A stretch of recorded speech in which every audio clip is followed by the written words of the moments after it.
I'm Carl Azus. I'm 6'2", I have dark hair and brown eyes. Know why? Genes. They're these little pieces of code that determine the characteristics of living things, and all living things have them. But genes can be changed, they can be modified, and that's how you end up with a GMO, a genetically modified organism. Some companies modify the genes of animals and plants that are part of our food chain. Over the weekend, protests like this one happened in dozens of countries around the world. 2 million people protesting against GMOs and against one specific company that makes them. Jake Tapper digs into the details. Some opponents of these GMOs want them banned.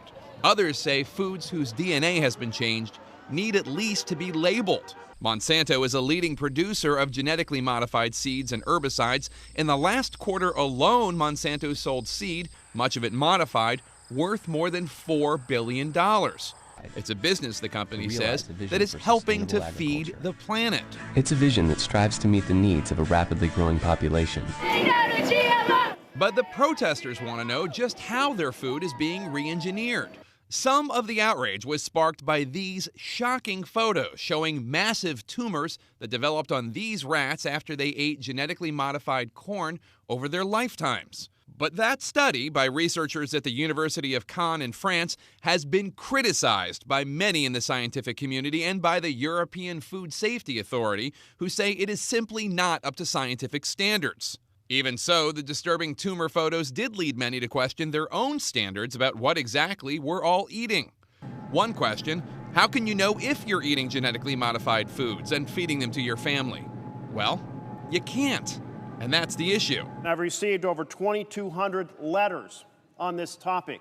Last week, senators debated whether states could require food labeling for products with genetically engineered ingredients. The concept that we are talking about today is a fairly common sense and non-radical idea. The legislation introduced by independent Vermont Senator Bernie Sanders failed. When you take on very powerful biotech companies like Monsanto and large food corporations, who in many ways would prefer that people not know what is in the food that they produce, they're very powerful. This comes on the heels of what critics call the Monsanto Protection Act. That's legislation passed by Congress and signed by the president earlier this year, a bill that allows genetically modified crops approved by the Agriculture Department to be grown even if there is action in the courts declaring them to be dangerous. On its website, Monsanto states, quote, "Plant biotechnology has been in use for over 15 years without documented evidence of adverse effects on human or animal health or the environment." Legislators who sided with Monsanto say the company is improving on nature. I think it would be more accurately called a modern science to feed a very troubled and hungry world. Today's first shout out goes out to Mrs. Hansey's History and Government classes at Layton High School in Layton, Utah. Where will you find the city of Timbuktu? Here we go. Is it in Asia, Africa, South America, or nowhere? It's fictional. You've got 3 seconds. Go.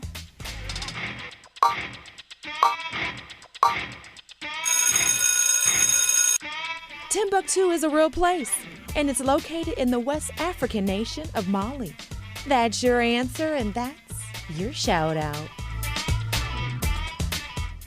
Timbuktu was a center of Islamic culture, and its famous library was home to hundreds of thousands of important documents and manuscripts. When violence broke out there earlier this year, there was concern that those documents might be destroyed, but most of them had already been smuggled out. To get the manuscripts out, we packed them very tightly in footlockers, which are, metal boxes, much like what you see in the army, And as people began to understand what they were carrying, they said, we want to help. They would offer all kinds of help just because they felt very strongly that this was their heritage as well. So the documents are safe, right? Not necessarily. Now they're facing a new threat.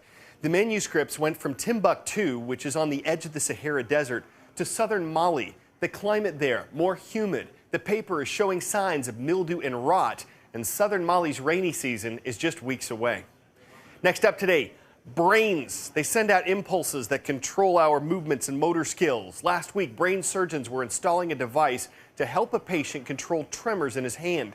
To see if it was working, doctors woke him up during surgery and had him do some tests. My music's really important to me, so I'm hoping that this will allow me to do that, to play guitar. I'm a finger picker. I want to get back to that. I've just been putting it off, trying to figure out why this is happening. So hopefully this is going to help that.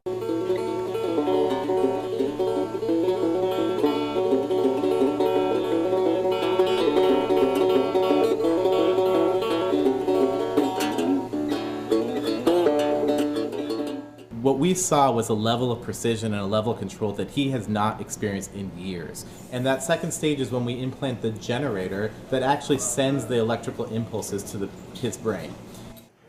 Sydney Corcoran and her mother were both injured during the Boston Marathon terrorist bombing last month. They both survived, but they had severe injuries. Sydney is 18, a senior in high school, and while she and her mother were recovering, Sydney had her sights set on some upcoming milestones. Senior prom, her high school graduation. She wanted to get to both. Sydney didn't just make it to prom, she was crowned prom queen. When I was in the hospital, I didn't think this was going to be possible. And then I got to the rehab, and because I was up and I was doing stuff, it felt more like I could do it, and it was a goal. Like this and graduation were definitely goals. Today's Shout Out Extra Credit goes out to Ms. Carlton's students at Black River Public School in Holland, Michigan. Now, which of these is an arthropod? You know what to do. Is it a squid, ant, slug, or mushroom? Rewind that clock to 3 seconds and go.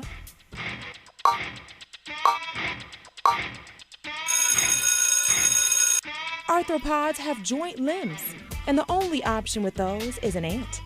That's your answer, and that's your Shout Out Extra Credit. Crazy ants. Sounds like a children's toy or your mother's eccentric sisters. But these things are a lot less fun. Tawny crazy ants are native to South America, they're invasive in North America, and they're quickly making themselves at home. They've turned up in Texas, Mississippi, Louisiana, and Florida. They travel well, unfortunately, so they could have arrived here on ships. Their scientific name is Nylanderia fulva, which is why I'm calling them crazy ants. The other reasons, they can colonize in huge numbers, take over food sources, leaving nothing for other species to eat, and they're omnivores. If another ant crosses them, the crazies will attack and destroy. This could have a significant impact on North American ecosystems. Plus, these ants will come into your house, they nest in your crawl spaces and in your walls, and they reach very high abundances in your house. And they make terrible pets. They like to nest near electrical equipment like the switch box in your house or the wiring in your car. They can short that out. And that's just one reason why they're crazy. These things are quick to swarm, their trails are haphazard and wide, and they're hard to get rid of. Can you call an exterminator? Yes. Can they kill crazy ants? Yes. Could the ants come back? That's the kicker. You kill the ants in this spot and they just flood in from the surrounding habitat. So the ability to control them is really limited. And don't think poison bait will send them packing to that great anthill in the sky. Tawny crazy ants won't eat it. People who've been infested say they want their fire ants back. The good news is, crazy ants don't sting you like fire ants, which is why you can watch this and not hear screaming. The bad news is, well, that's about the only good news.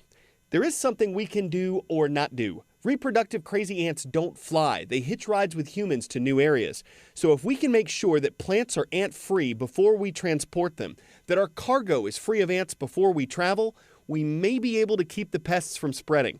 Otherwise, there's no telling what end there'll be to their antics. Before we go today, we want you to see a superlative symbol. This is the flag of Romania. This one might not look like much when you're up close, but take a step back and you start to get some perspective.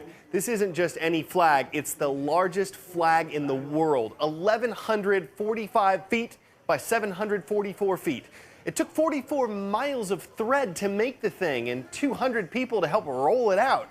It's too heavy to actually flutter in the wind, but when it comes to formidable flags, thanks to its banner achievement, that one has taken over the pole position. It's time for us to fly. We'll see you tomorrow on CNN Student News.